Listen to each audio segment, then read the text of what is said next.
Hey, shalom, y'all. I want y'all to check this out so y'all can see what it's starting to come down to for a lot of these women. So I'm gonna read it real quick. It said, room for rent in Tascasita North. Gotta be able to pass a background check, but no deposit. Just have a job and your own car. Right? So this is a woman, got a big house, no man, just a bunch of animals, as you're gonna see. But it says who is looking or knows someone who is looking to rent a room. I have a 4 bedroom house in the Tascasita. I'm renting out in the Tascasita, and I'm renting out a couple rooms. $600 all bills paid. I have a nice washer and dryer, big ass backyard and garage and rooms, and the rooms are furnished. Must love dogs as I have 3.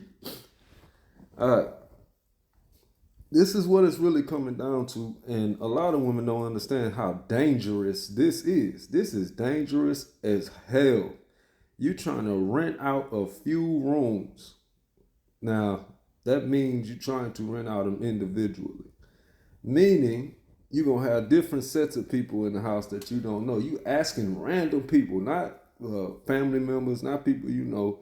You asking random people on next door if they know people that can that if they know someone that's looking for a room, somebody down bad. So we gotta understand, women are not supposed to be doing this, man. Like easily a man can see this and be like, oh yeah, let me go ahead and sign up real quick. Oh, was it $600 or whatever? Wait till your behind go to work and take everything up out of there. You're not looking at the big picture. And it's because America tell you you superwoman, you could do whatever, nobody could stop you. But the reality is you're a woman and you are looked at as prey. You are looked at as an easy target. Till y'all figure that out, y'all can continue to do stuff like this. This not the only post I seen like that. I seen many women saying they're renting out rooms. It's funny because I don't hardly ever see men talking about they renting out rooms in their house. But and that's because a lot of times men don't go up higher than what they need. Men don't get a big ass house with 20 rooms in it when it's just them. Women do that. They go up higher than what they need. Why? Because women are not supposed to be making these decisions. They're supposed to have a lord, a man over them, to show them what's real, to show them, look, this is what we actually need. We don't have to do all that. We ain't got to do all that extra.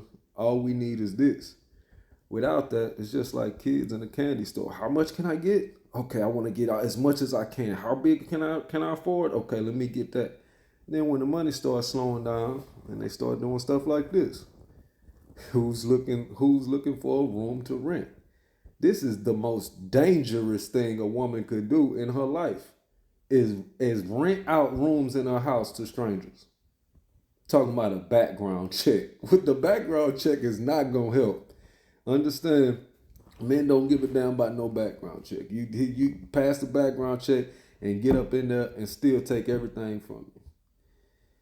We got to be more real about the situation and be real with these women and let them know they don't have the capabilities to run their own life. They're supposed to have a Lord. It's just like a child that does not have a parent. Everybody will know that everybody will agree that children need parents. And the scripture is clear that children are supposed to obey their parents and everything. But when we see the scriptures clearly say a woman's supposed to obey her husband and everything, we still think that a woman can survive and function without a Lord, without a man.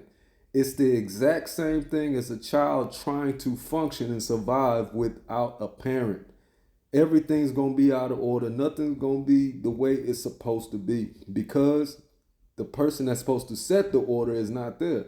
So everything is just completely out of order. We got to come back to God's laws on everything. God's laws will prevent a woman having to do this because she's supposed to be under a man. And that man would have told her, we're not renting a house out to strangers. We're not doing that. We're going to come up with a better way.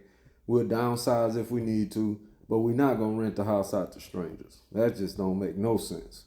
Then you got your stuff in the room. On top of that, you trying to rent your stuff to these people. These people gonna destroy your stuff. This is not a real contract. This ain't. This is your own version of trying to turn your house into an apartment building. This is not a real contract here. We gotta understand this. So these people not gonna honor it as a real contract. You putting yourself in a horrible situation by trying to rent out your house. Either way you look at it. And again, a woman, late night, middle of the night, you got two strangers in the house. You trying to take a shower, or you walk into the kitchen or whatever, and they in the kitchen, eating up all the food. But we don't even pay attention to that type of stuff. And the crazy part about it is she will allow men. Because if it was just women, she'd be like, hey, only women in here. But they'll still allow men to come in their house and rent out their rooms. And then wonder why shit hit the fan. I just wanted to bring it out and show y'all what's going on out here. It's a lot of sisters, a lot of women that's renting out their houses to strangers to make up for what they've done. Because a lot of them bit off more than they can chew. But I'll get at y'all, man. Shalom.